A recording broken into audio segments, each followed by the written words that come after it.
Okay, so it should say something like in front of you, go ahead, stay in the meeting or leave. Again, the version that I put online shouldn't have any of you visible unless, um, well, it's primarily just me talking because it's going to be the generic speaker view. Can y'all hear me okay? Okay. So I'm going to turn up my volume so I could hear you better. And I'm going to open up the chat window. So if some of you do have questions and I'm not hearing you, you could at least put a question there and I could perhaps reply as we go. What I want to do is start by sharing a screen and then it's going to be, no, the desktop over there. Good. And on that shared screen, it's basically the Canvas site, and some of you may have questions related to, hey, where do I find this or where do I find that? Now is a great time to ask such questions.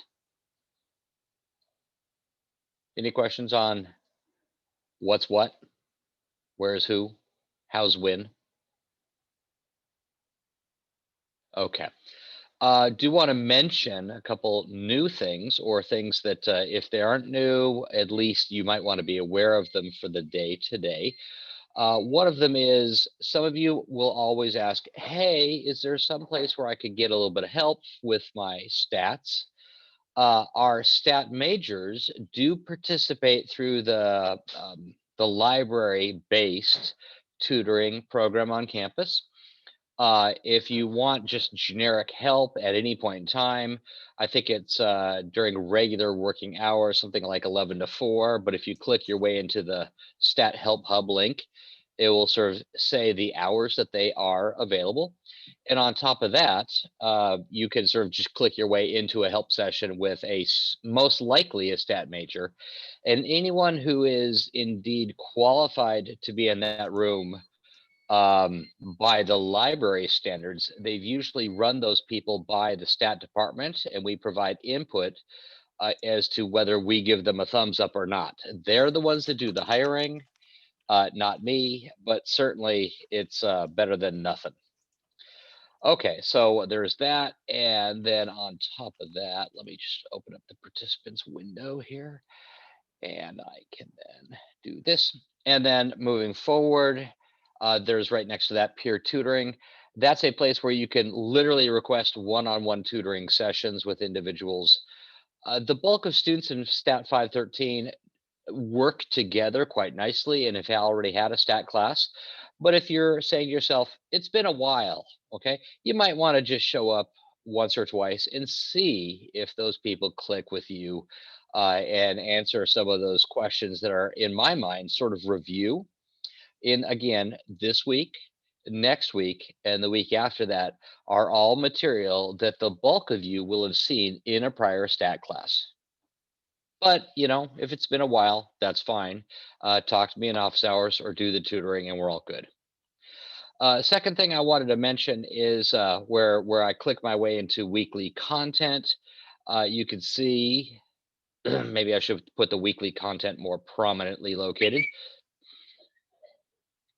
But yeah, the review material of last time you took a stat class, you can see, among other things, references in our textbook, okay, or the two recommended textbooks, or if you're from a Stat 218 class in the past, and some of the ag sort of students who came up through Cal Poly's curriculum will probably have taken the Stat 218, the Samuels, Whitmer, and Schaffner book.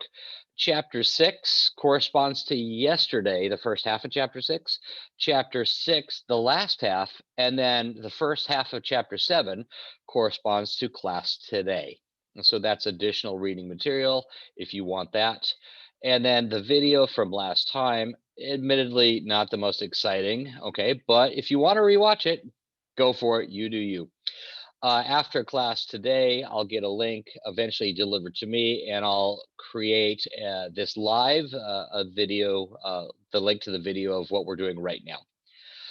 What else? The homework. If you're wondering about the homework, you could click your way into those homework problems, Or if you were to look at the assignments, okay, you could see the place to turn in those homework problems or the first lab. So maybe if I go back out and look at assignments,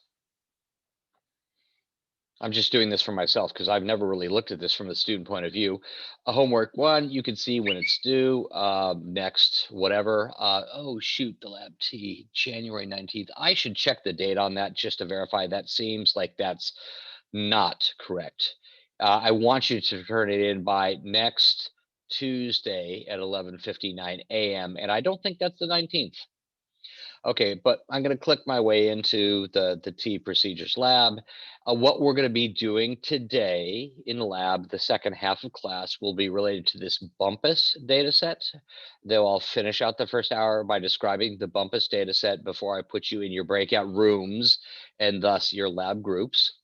But if you were to, in the Canvas, download a copy of the T procedures, either in Word form or PDF, that's what you're going to be working on with your group mates in the individual breakout rooms or those group assignments.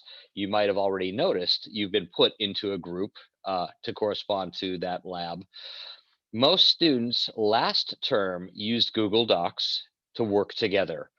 I don't manage Google Docs. I don't deal with it. I've been known to use them, but I hate them. Um, I would presume you can convert into Google Doc from a Word document if you want. If you can't do that, I'm sure someone in your group can. Or you can always make sure that you, and I didn't see that link to the free version of the textbook, but Oregon, you're not supposed to do that in a public place because now we can point the finger at you if someone steals from the authors. Use Okay, at your own risk. I do not endorse or at all advise to click the link, but it's there as a warning to you. okay, so you didn't use it yourself, and yet you just happen to have done a search and found it somewhere. Okay, that's fine. But the week one, the doc, if you work with Office, I guess 365, you can do the same thing, editing all simultaneously in the same doc, which is what folks last term and even last spring found was really helpful. Okay, so I'm going to sort of recommend that as a way to go. Okay. Oh, look at this. Something went wrong. Try again. I guess I maybe shouldn't do and click Morgan's link. Let's go ahead and ignore Morgan's link for the moment.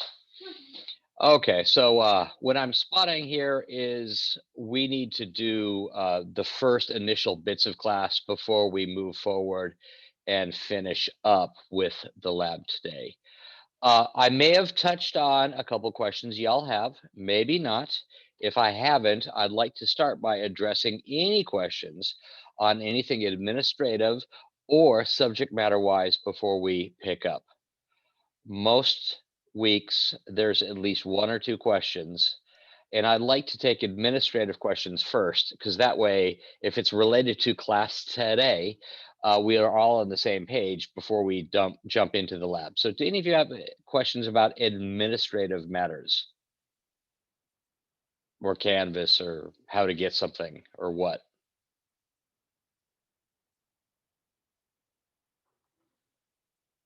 Okay, yeah, you, Chen. So my question is that we are going to have a lab section every Thursday. Well, Tuesdays and Thursdays, most weeks, both. Most week, and the deadline to turn in that lab report is the week following.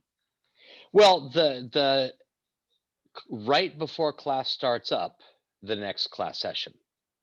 Okay. So like in this case today, it's a Thursday. And so the lab, you'll turn it in before class next Tuesday at noon. Okay, I see. Thank you. Next Tuesday's lab, you'll turn in before Thursday at noon. Most lab groups find it pretty straightforward and easy to get it done during that 50-minute period or so, the second half of class, or finish it up by the end of the day. If you want to take another full day to do it, fine. Another 2 days to do it, that's usually no problem. You should figure out what works well for you. Okay? But yeah, usually it's something that y'all can get done during the course of an hour. If not completely, the bulk of the work, and then you can fine tune it with your group mates between now and next time. Maybe another question related to administrative matters? Yeah, I just wanted to clarify. So the homework's an individual assignment, whereas the lab assignments are group? Yes. Okay. You'll turn in the homework individually. The labs are definitely meant as a group assignment. Okay. If you work with others on the homework, I will not be displeased. In fact, I'll be very pleased because it's a good skill to work with others. Okay. So I'd say go for it, work with others, but put it in your own words on the homework assignment, even if you work with others on the actual calculations. And even if you check with them your wording to make sure you're happy with your wording, it still should be turned in individually. Okay, anyone else? Yeah, I was looking up the software request, and JMP has a lot of versions out right now. Do you recommend the 15.1, which I think is the most recent? Sure, why not? Okay. Yeah, I don't think I've seen a noticeable difference from JMP 13 to 14 to 15 from the purposes of this class. So if you prefer the most newest and recentest of everything, go for 15. I think the nice thing about the 14.0 version that is available, okay, is you just click and install it, should work with no problem. I will not guarantee that 15.1, if you follow the link and download it, that it'll work perfectly with no hassles. I do know that in past terms, the 14.0 has worked just fine. Do I care? No. Is it probably going to be easy to do? Yes. If there are any wrinkles, when we do go to the breakout rooms for the labs, just raise your hand, so to speak. You click the blue hand thing, and it signifies to me, hey, pop over into that room. And I'm happy to sort of walk you and your group through installing that if that's something that you haven't yet accomplished. Okay. You could also rely on someone else in your group for a while, and they could share screen with you if they're doing it, even if you haven't successfully installed it yourself. Okay. Another question, maybe. So where are the data sets for homework 1? The data sets for homework 1, if I were to go back to the main page, you can see where it says stat 513 data. Yeah. If I were to download that file, and one of the folders is called class examples, one of the folders is called Graphin and Hales data. Okay, it's the data from our blue textbook. And so if it's a blue textbook problem, you'll find the data sets there. And then the third folder is additional homework questions. And on our first assignment, you need the dioecious trees data set. Okay, that's going to be found either in the class examples, okay, or it would be found in the Graphin and Hales textbook. And then the other things like I think it's the Finch data, and then the FAT data, okay, you would find that in the other homework data sets directory or folder, if you will. Does that answer your question, Daniel? Yes. Okay. Someone else, maybe? Regarding homework, will we be receiving our homework every Tuesday and then it will be due the following? I think I'm a little confused with due dates for the homework. Yeah, homework is turn it in Monday by noon. Monday by noon. Always Yeah. Monday by noon. Okay. Yep, always Monday by noon. And I'll say there is that one exception of the 1 week in February where we won't meet on a Monday, but the Tuesday of that week, the literal calendar Tuesday, corresponds to a Monday, Cal Poly class-wise. And so we'll have that be, that's, should I say it's the Tuesday that's really a Monday, or the Monday that's really a Tuesday? I'm just saying it'll be Tuesday on that 1 week if you're looking at your actual physical calendar. Just say noon by noon of the first day of the week. How about that? That's good. Okay. Let's move on. Are there any questions you have from the basic concept last time of a confidence interval for one population mean?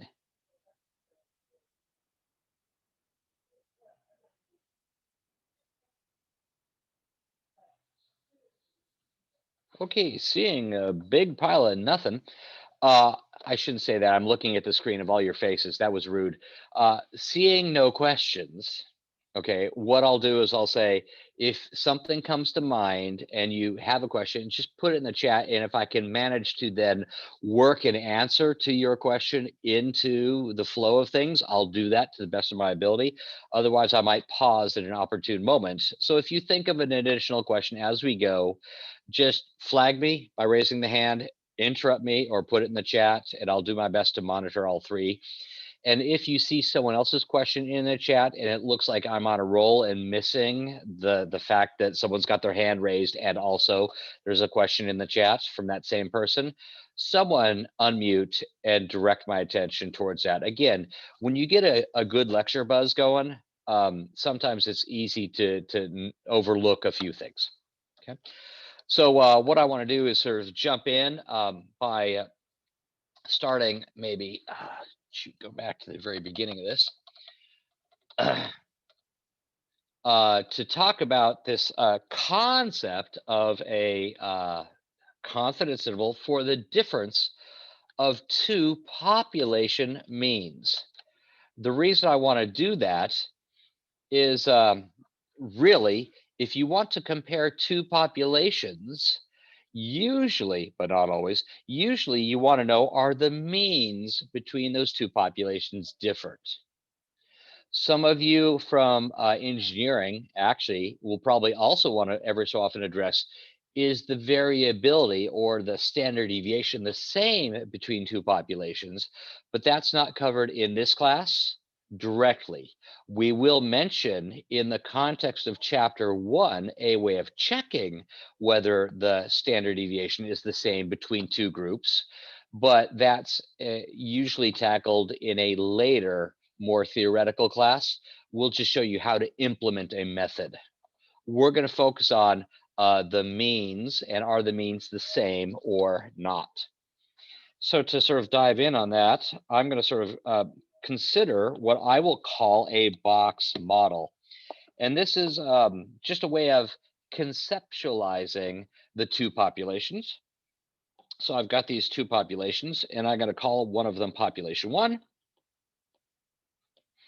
And one of them I'm going to call population 2. And in the first population, I'm going to draw a histogram. And I'm drawing this histogram as though it's not necessarily normal in shape. There may be some benefits that those of you who remember your prior stat class very well, there may be some benefits of having a normal shaped population, but in general, you typically don't know if your population has a normal shape to it. And population 2, I'm even going to draw it non-normal, but skewed even the other direction. In population 1, there are characteristics of it, like the mean, mu1, and the mean in population 2, mu2. I've got a standard deviation, sigma 1 of population 1. Sigma 2 is the standard deviation of the entire population 2. Now, these could be real physical populations. For example, all all steelhead that are found in San Luis Obispo Creek. So steelhead is a type of fish, and you see them, they sort of swim in right near Avila Beach, and they swim all the way up. There aren't a lot of them, but there is a physical population called steelhead that live there. Okay. Your population, however, could refer to a process. If you were in something like let's just say food. You could talk about a process of making nominally, because I went over to the food lab at one point in time, let's call them Cheetos or Cheeto-like things. You take that one little machine, I'm looking at a couple of you, and you just toss stuff in the hopper at the one end, and the steam heats it up, and it manages to cook it while it's going through this little tube, and then you sort of push out of the other end something that looks like a Cheeto. And you could try this at 2 different temperature levels, okay? So the population could be not necessarily a physical population, but a process itself, a set of settings on your machine, okay? In any case, there's something that you might measure about your steelhead or your Cheetos. Let's just say for the Cheetos, how much force you need to crush this. Now with a Cheeto, it's probably not that much. But if you have these 2 different cooking temperatures, you might need a little bit more force for one of the populations than the other to actually flatten the Cheeto. Okay, some of you are in areas outside food entirely, and you're thinking, why would I even care about flattening a Cheeto? I don't care. I just came up with the example. It is what it is. With our 2 populations, though, I think I want to obtain a sample. Okay, so I'm going to go ahead and grab N1 Cheetos from the first set of settings, okay, and N2 Cheetos from that second set of settings. And from the first set of settings, I see a sample average of Y bar 1 and a sample standard deviation of S1. From the second set of settings, I see Y bar 2 and S2. Things like the mean and the standard deviation of the data, the sample from each of the 2 groups, if you will. Are y'all good so far? I really want to know the following. What is mu1 minus mu2? I don't know mu1. I don't know mu2. Crushing amount of force necessary for a Cheeto with cooking temperature 1, and I don't know the average the average crush force necessary for cook temperature 2. But I might want to know mu1 minus mu2 because the difference between the 2 of those values, I could phrase it in plain English the following way. How much more pressure you need to crush the Cheeto if you use cooking temp 1 than cooking temp 2. Physically, you might want to know the difference of the 2 population means, and usually it's a good idea to try and put that concept into plain English terms. Okay, so let's go ahead and clear that and move forward. My idea is this. I want to know mu1 minus mu2, but I could estimate it with Y bar 1 minus Y bar 2, because we found out last time, or in your prior stat class, that Y bar 1 estimates mu1, and Y bar 2 is an estimate of mu2. So if I want to estimate mu1 minus mu2 with the difference of the sample means, that would make a lot of sense to me. If I want to know the difference of the population means, if I want to know in general with cooking temperature 1 versus cooking temperature 2, how much more force is necessary to crush the Cheeto, I want to just try estimating that with, say, 50 Cheetos of cooking temperature 1 and 50 with cook temp 2, and take the difference of those 2 sample averages. So my estimate, and I'll see if I can change colors. My estimate of mu1 minus mu2 is the difference of the sample means. So how close is my estimate likely to be to the actual number I'm trying to estimate? Whenever I use words like how close is your estimate to the truth, or how close is your estimate to the number you're trying to estimate, I'm talking about a standard error. A standard error is a measurement or an estimate of how close your estimate of mu1 minus mu2 in this case is to mu1 minus mu2. What's the difference between the difference of sample means and then the difference of the population means? Maybe your two sample means were far apart from each other. Maybe your first sample mean is higher than the first population mean, and maybe your second sample mean is lower than your second population mean. Maybe y bar 1 is higher than y bar, mu1. Hold on a second. My dog is right behind me and he needs to go out, so I'm going to yell at my kid. Hold on.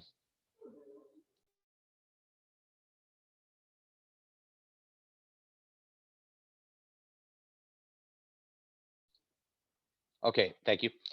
So yeah, if your sample mean is above the population mean in one group and below the population mean in the other group, there's going to be a large amount of error in your estimate. And so the question is, how much error is there? Well, we're going to estimate that, okay, by literally using what is sometimes termed the statistical Pythagorean theorem. And you're going to sort of spot that is key in a later portion of our class. But you all remember the distance equation in high school algebra, you know, the right triangles and the hypotenuse.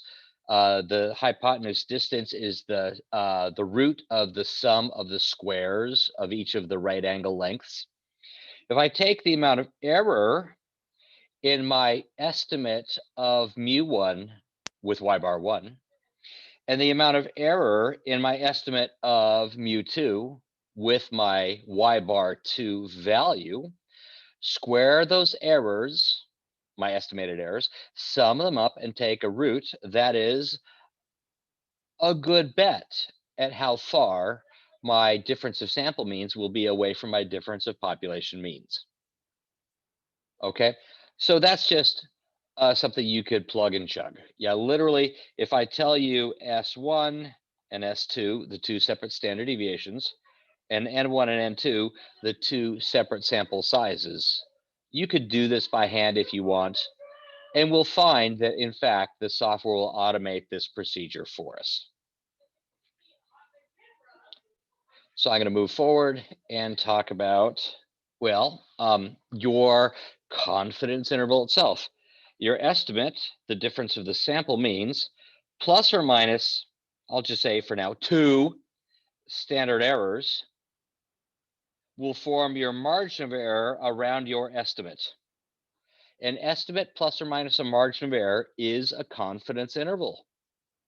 And the margin of error always has 2 parts to it. How confident do you want to be in capturing mu1 minus mu2? And then, how close is your estimate, y bar 1 minus y bar 2, likely to be to mu1 minus mu2, the number you're trying to estimate? Okay, so the 2 parts literally are, how close is our estimate and how certain do you want to be?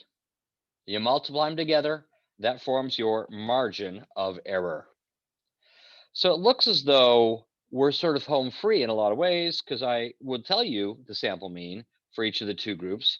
You saw in the previous slide, you could know the value of S1, the standard deviation, and N1, the sample size, S2, the standard deviation from the second sample, and N2, the second sample size. You're home free other than one little wrinkle, and that wrinkle is this value T. T depends on how certain you want to be, the confidence level, if you will, and what we call degrees of freedom. So typically we recommend going with 95% confidence. Let me just tell you why 95 is golden. 95 historically is about where we balance out the width of the confidence interval with the precision. You would like to be very, width and precision, the same thing, I'm sorry. The level of confidence with the precision. You would like to have as high a confidence level as possible.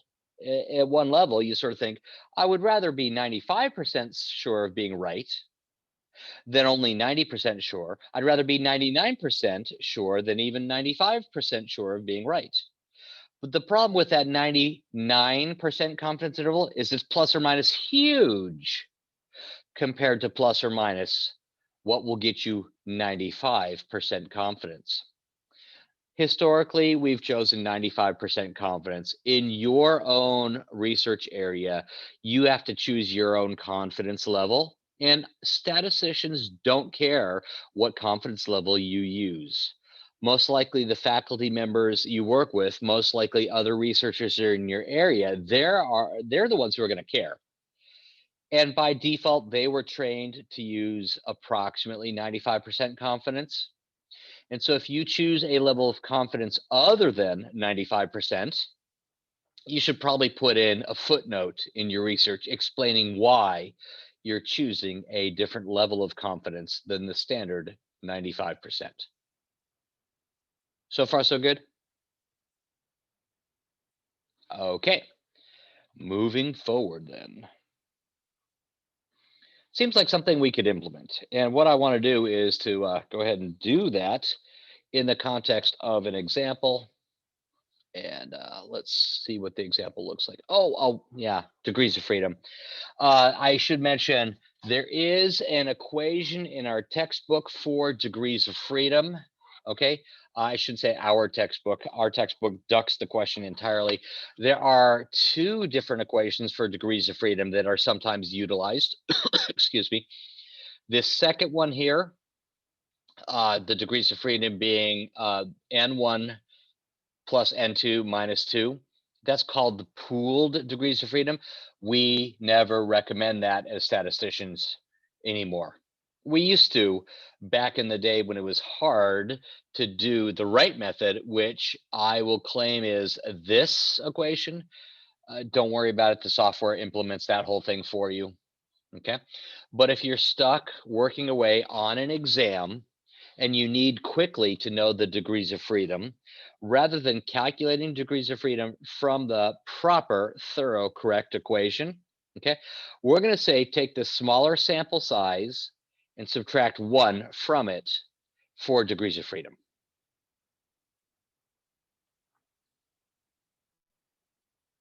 Okay, so either use the software output or spend the time to do it correctly by hand, which I rarely recommend doing this one by hand, or choose the smaller sample size minus 1. And that literally will give you a conservative estimate for degrees of freedom, a degrees of freedom a little bit lower than in fact the true degrees of freedom, and which means your confidence interval will be a hair wider than is necessary. Now, some of you are thinking, why wider? Well, if you are not remembering your past stat class, that's okay. I'll just tell you that the shortcut approach using the smaller sample size minus 1, okay, as degrees of freedom, it is giving you a wider confidence interval than what you could get from using the proper method. Okay. So here's an example that I want to show you the genesis of the example. And then we'll sort of do this by hand, and then we'll verify that we got the right answer with JMP's output. And this is going to look a lot like what you'll do in the lab in about 20 minutes from now. Okay. So back in 1960 something, I think it's 1965, in New York City, there was a blackout in November in the form of electricity in New York City in this one particular day. Actually, it was a period of about 3 days. If you talk about all 5 boroughs of the city, it took 3 days for power to be restored to New York City. There was a power outage in Canada, just north of Niagara Falls, and it took down the electric grid for the entire East Coast, from basically Chicago to Washington, D.C. to Boston. No one had any power. And for 3 full days, parts of New York had no power. And this was in the 60s where there were elevators that were not mechanical elevators, and trains weren't running, and people had traffic jams. It was a mess. And so the New York Times thought, how do we get a good headline out of this? They waited on this for several months, and they did a data analysis to see if the number of births per day was higher 9 months after the blackout than 8 and 10 months after that blackout. In other words, are people having more sex? It seems like a great headline. It turns out they found out the answer was no. But they did discover something interesting. And I want to show you that here in the data. So across 25 days, almost exactly 9 months later, about 3.5 weeks worth of data, 9 months after the blackout, we've got data on the number of births per day in New York City hospitals. So on the 1st of, I think it was August, 1st of August, we had 451 births. On the 2nd, which was a Tuesday, 468 births. On the 3rd, it was a Wednesday, 429 births, all the way through Thursday, the 25th, which is 426 births. You could look at the data. In the lab, you're going to be asked to do something like the following. Under Graph Builder, okay, so Graph Builder appeared in the wrong place. I'll drag it over here. Let's see if the number of births per day is different for different types of days. Weekdays, Monday through Friday, it looks like there are more births per day, and weekends, there looks like there are fewer. If I were to use this box plot approach or the dot plot approach, in either case, I'm spotting it really looks as though there's a difference between the two groups. I might naturally want to say, how many more births per day are there on weekends than on weekdays? Let's think that one through. If mu1 were defined as the average number of births per day on weekdays, and if mu2 were defined as the average number of births per day on weekends, mu1 minus mu2 tells me how many more births you have on weekdays than on weekends. And that's good information to have if you are a hospital, because it tells you how many people you need on staff to make sure you can handle the people that come in for births. You can probably get away with one fewer nurse on call on weekends than weekdays to deal with labor and delivery. If there really are fewer births per day on weekends than on weekdays, you can scale that up and see how many more people you need to have on call. It also does raise a good biological question. Why would there be more births on weekdays than weekends? I know the answer to that question, but some of you are still wondering. I'm going to leave that one hanging for a little bit. I'll just say it looks as though there may be a difference between the two groups. Can I estimate the difference in the two means? And then slap a margin of error onto that. Our statistical procedure starts with knowing the sample size of each group, the mean number of births per day in each group, and then the standard deviation of the number of births per day for both weekends and weekdays. So I could analyze the data, and I'm going to analyze the distribution of births or number of births per day. And I want to do that separately for each of the two day types. Tell me about the number of births per day for each type of day. If I click OK, I see that appearing in the wrong place. And then again, I want to stack that up so I can see everybody. I've got the data right here, and it's sort of nice. I can see, well, the distribution number of births per day for the weekdays and the weekends. And I see 454.5 births per day on weekdays, 377.3 births per day on weekends. The standard deviations are given to me. The standard error for the weekday number of births per day And the standard error for weekend births per day, also both given, even the sample sizes. Right over here, you get all the information you need to implement your equation. So I'm gonna leave this over here off to this side and see if I could get back into my PowerPoint. Okay, so there we go. Yeah. So so let's verify 454.5 across the 19 weekdays. The standard deviation was 22. The standard error was 5.1. For weekends, we see 6 weekend days, which average 377.3, standard deviation of 27, well, 26.97, yeah, 27.0. And the standard error, literally the Y bar for weekends as an estimate of mu for weekends. How close was it? It's within about 11.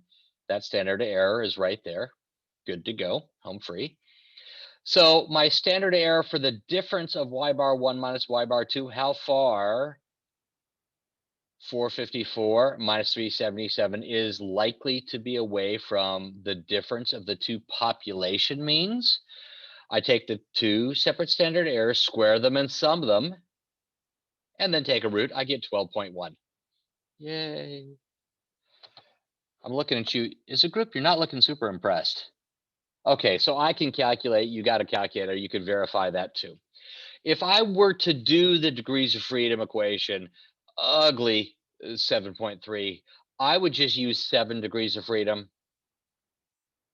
So if you're familiar with the t-table, 7 degrees of freedom is what you'll be using. I'll show you without a t-table, a way to get JMP to give you the exact t value for the confidence interval. Let's try that in a second. Okay, so my procedure here is the difference of the sample means plus or minus t to go with 95% confidence times that standard error. The standard error is 12.1 that we saw in the earlier slide. Okay, the difference of the sample means is 77.2. Where does this 2.365 come from? With 7 degrees of freedom, I could use the t-table in my earlier stat book. 7 degrees of freedom, row, 95% confidence column, I have 2.365 as my t value. But I'm going to go ahead and just use another procedure. And do I have that on this screen? Oh, here we go. This is something that I have not put on the canvas just yet, but it's a probability distribution calculator. Okay, you won't need it for the lab today, but later this term, we will use a probability distribution calculator as a way of getting around using that t-table or an f-table or one of those other tables. First off, I need to know the t distribution is what I'm dealing with. I said 7 degrees of freedom, boom, 7 degrees of freedom. So I got to reset that distribution. There's a t with 7 degrees of freedom. And I want to know not an input quantile and then give me a probability. I want to input a probability and then get from it a quantile. And literally I want a two-tail probability, or no, a central probability of 0.95. So 0.95 corresponds to 95% confidence. That says the t value that goes with 7 degrees of freedom.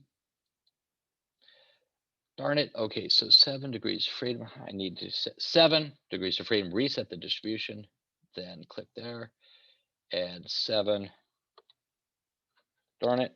7, reset distribution. Okay, so I'm having difficulty with this today. I'm wondering if it's because so remember when I told you earlier, JMP, the different versions didn't matter? In JMP 13, this worked brilliantly. I'm not seeing this as working quite as brilliantly today, and I apologize for that. But I saw one of you look up with your t-table. Was it you, Isaac, had a t-table, or Which of you had the t-table? Darn it, I was hoping one of you could verify for me my t value of 2.365. Did one of you do that? So it might not have been you, Isaac, but it was the person who used to be in your square on the screen, but then they moved. Which I hate about Zoom, when people move from place to place. Okay, fine. I'm going to move on. I'll just say if you were able to get the t value, which is pretty close to 2, you take that multiplied by the standard error to get my overall margin of error. In this case, I got, well, 77 plus or minus 28. If I were to round a little bit, I would say the range of values is about 50 up to 105. I'm 95% sure that there are 50 to 105 more bursts on weekdays than on weekends per day. 50 to 105 more bursts per day on weekends than on weekdays. I want to show you now how you could get JMP to do the whole thing for you. If you are working with the data themselves, under Analyze, what you could do is, you could analyze, oh, hold on. Fit y by x. You'll see in the instructions for the lab today, if you use fit y by x, it should handle every single thing that we need to do in chapters 1 and 2. Okay, we'll later move on into fit model, but fit y by x is a little bit more convenient to use for the first 2 weeks. So fit y by x, we're wondering, how does the number of bursts per day differ by the type of day? Weekends versus weekdays. I click OK. I see the same graph appearing as I had seen earlier in dot plot form. It's showing here in dot plot form. I could literally say I want to adjust it, the picture itself. Under display options, I could say I want box plots as well as the dots. Okay. But if I were to use JMP in general, if you find a little red triangle anywhere, it means you can change the way things are displayed or what is calculated. So in this case, what if I wanted to know the means and standard deviations? Well, I now know number of data points, mean and standard deviation for each group. Yay. Okay, I could also go ahead and turn on the t-based procedures. The t-test, which we haven't yet talked about, we will shortly, and then the t-based confidence interval. Your t-based confidence interval and hypothesis test are right here for you. And we said weekdays have 50 to 105 more births per day. I could also say, if I'm subtracting weekdays from weekends, I could say weekends have 50 to 105 fewer births per day than weekdays do. So that 50 to 105, we get sort of a confirmation of our hand calculations with the software. Okay, let's sort of skip forward a little bit into the hypothesis test.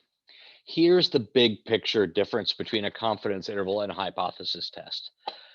Usually researchers start with questions like, hey, is there a difference between the two means?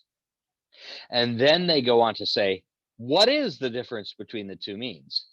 Typically, a hypothesis test would be done first, and then you follow up with the corresponding confidence interval. If you think the means are different between the two groups, you want to know how different are the means between the two groups. So the yes/no question, is there a difference in the means? You start with that, the hypothesis test. And if you reject the null hypothesis of equality, you go ahead and try the confidence interval next. Most books present the material in the other order because the confidence interval is a slightly more natural procedure, even though it's not the first question researchers would use. So I'm going to move forward and talk about the hypothesis test itself for about 5, at most 10 minutes. With a hypothesis test, we're going to start with hypotheses that you pick before you even look at your data. You move on to calculate a test statistic. A test statistic is generically a way of measuring how close your data are to the null hypothesis, or how far the data are away from the null hypothetical values you should expect to see. Third thing, a p-value. Fourth, hit a conclusion. Okay. So the null hypothesis we might very well use. Is there a difference in the two averages? The answers are either no or yes. If we're talking ice cream, I got a data set on ice cream lying around somewhere. Does chocolate have a different number of average calories than vanilla? Yes or no? Either it does or it doesn't. The equality condition is always a null hypothesis. Chocolate and vanilla, the same. And which makes sense because they're both ice creams, yeah? I'm going to stick with the null hypothesis of equality, saying there is no difference between the groups until I'm convinced that there is really a difference. So the null hypothesis should always have an equality in it. The alternative will have a not equal to, or perhaps a greater than, or maybe a less than. So my null hypothesis, they are the same. Now I could write that the following way. H sub 0, mu1 equals mu2. H sub 0 for hypothesis, 0 for null. It's old-fashioned way of speaking, but it's what you are committing yourself to believe until the data convince you that it's wrong. I'm going to believe chocolate and vanilla are the same. I'm open to believing that they're different. The alternative is, yeah, there's a difference. The alternative hypothesis, sometimes denoted H sub A, is mu1 is not equal to mu2. Chocolate and vanilla are different. Some of you are thinking, well, what about a directional alternative hypothesis? Chocolate has more calories than vanilla. We're not going to deal with that one just yet today. That's a wrinkle for down the road. Okay. Next step. What sort of data would convince you? I'm thinking if the chocolate and vanilla are quite far apart calorie-wise, if there's a lot more calories in chocolate than in vanilla, you'd say, oh yeah, that would convince me. But if the averages are quite close, I wouldn't be convinced just yet. So what I need to do is to measure how far apart the two means are from each other. If the means are close enough, I'm not going to believe the alternative. If the means are quite far apart from each other, I will believe the alternative, that the population means differ from each other. The test statistic is our way of measuring how closely the data match up to the null hypothesis of equality. You could even see in the way I've formulated the test statistic here, and sort of the one that you're most probably likely to have seen previously is this last version, okay? The T statistic is the difference of the sample means compared to what the null hypothesis says the difference of the population means is. If the null hypothesis says chocolates and vanillas are the same on average, in terms of the average calorie content, y bar 1 minus y bar 2 should typically equal 0. We're going to compare the difference of y bar 1 and y bar 2 to the 0 that it typically should be if the null were true, if there is no relationship. And we'll divide that through by the standard error. Literally, how close is our numerator estimate to the likely truth? That is an equation that we could easily calculate the value of, and our software does for us automagically. Okay, so let's see if I want to go down that path here. Let's go with chocolate. I actually, with the amount of time left, I don't want to do this by hand, but I do want to do it with the software. And I'll leave this equation here for you. Move it over off to the side. And let's look in terms of our blackout data. Our test statistic, if you will, inside JMP's output is called a T ratio. In this case, negative 6.4. That is the T ratio. It's the difference of the sample means, okay, divided through by the standard error for the difference. Okay, so the standard error for the difference, like we found out earlier, was 12.1. In this case, 12.12. A little bit more precision was given to us by the software. And we have the difference of the sample means is negative 77. So the claim is negative 77 over 12.1 is negative 6.4. The p-value is always labeled the probability greater than something.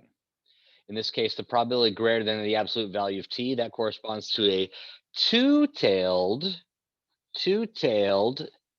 hypothesis test. And the reason we're going to use what we call a two-tailed or non-directional alternative is our alternative hypothesis. If vanilla were a lot larger than chocolate, or the other way around, I'm not going to believe equality. I'm not looking for just is vanilla greater than chocolate, or just is chocolate greater than vanilla. I'm saying, are they the same or are they different? And any sort of a difference would cause me to believe the alternative. So the p-value, which has a definition, let's show you that definition. Boom, let's show you that definition. The p-value tells us the chance of seeing data at least as extreme as what we did actually see if the null hypothesis were in fact true.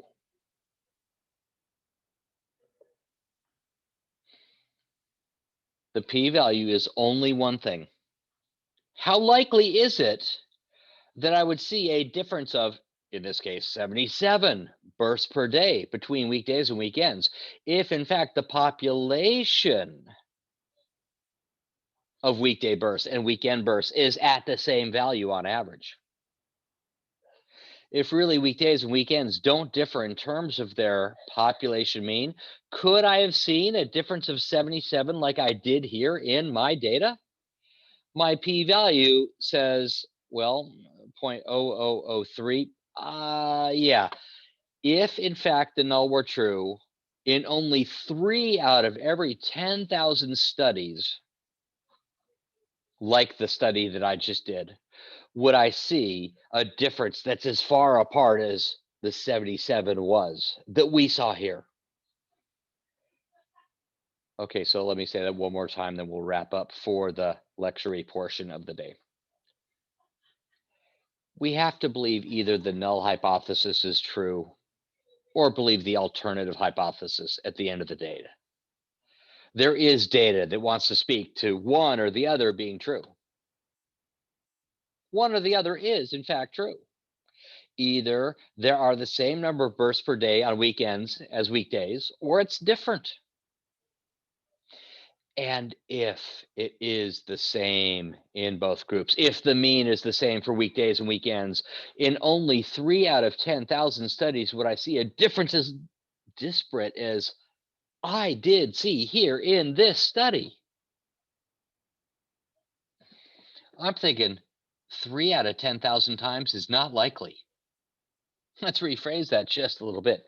I should not have seen what I did in fact see if the population means were the same. I think we have to reject the hypothesis of the equality of population means. We must believe the two population means are different. We should not have seen what we did see if the population means were the same. I guess I have to believe that the population means are different. That's our conclusion. Okay, so what I want to do is to stop the recording now, and then I actually tackle maybe 2 minutes worth of questions if you have questions. I noticed that none of you raised your hands or put something in the chat, but do you have a question right now before we dive into lab? I had 2 short questions. So Sure. for the first one, would you then say that the null hypothesis is false with a 99.98% confidence interval? Or is No. that like, or 99% probability? I guess you can't say that, right? Correct. Okay, you can only say that the number of studies that you would do. That's the Yeah. difference. So Morgan, you're getting after an issue that relates to the definition of the word probability or chance. And that's a philosophical question. And for those of you who are familiar with Bayesian statistics, you might very well use the wording that you suggested, Morgan. But this class is taught entirely from a frequentist point of view. And so I would phrase it this way.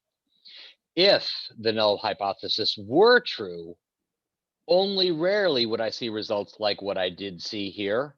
So of course I can't believe the null hypothesis anymore. It's like a jury. We shouldn't have seen O.J. Simpson's blood all over the crime scene unless he was the perpetrator. So maybe vote for guilt. That's the idea that we have here. Compare the evidence to a hypothetical reality, and if the evidence doesn't match the hypothetical reality, reject that hypothetical. Okay, thanks. And then my other question was about one of the slides. When Yeah. you were calculating the t-value in the previous slide, you or maybe the one that had the t-value on it. Yeah, this one? So why is the subtraction of 0? Could you explain what that 0 is supposed to represent? Yeah, algebraically, you don't really need to do that, do you? No, so I'm sure there's a semantic meaning behind that. So yeah, I stuck that in there because I'm going to compare the difference of the sample means to the difference I should be seeing if the null hypothesis were actually true. Oh, interesting. Okay, Yes. that makes So sense. most books don't even have that in there, but I usually like to mention that just as a way of helping you guys focus on, we are comparing the null hypothesis to the data. The null hypothesis is that 0, the data are there. Okay, so I'm going to try something for the first time this term, and that's putting you in the breakout rooms. And last term, it worked brilliantly in one of my classes, except for 6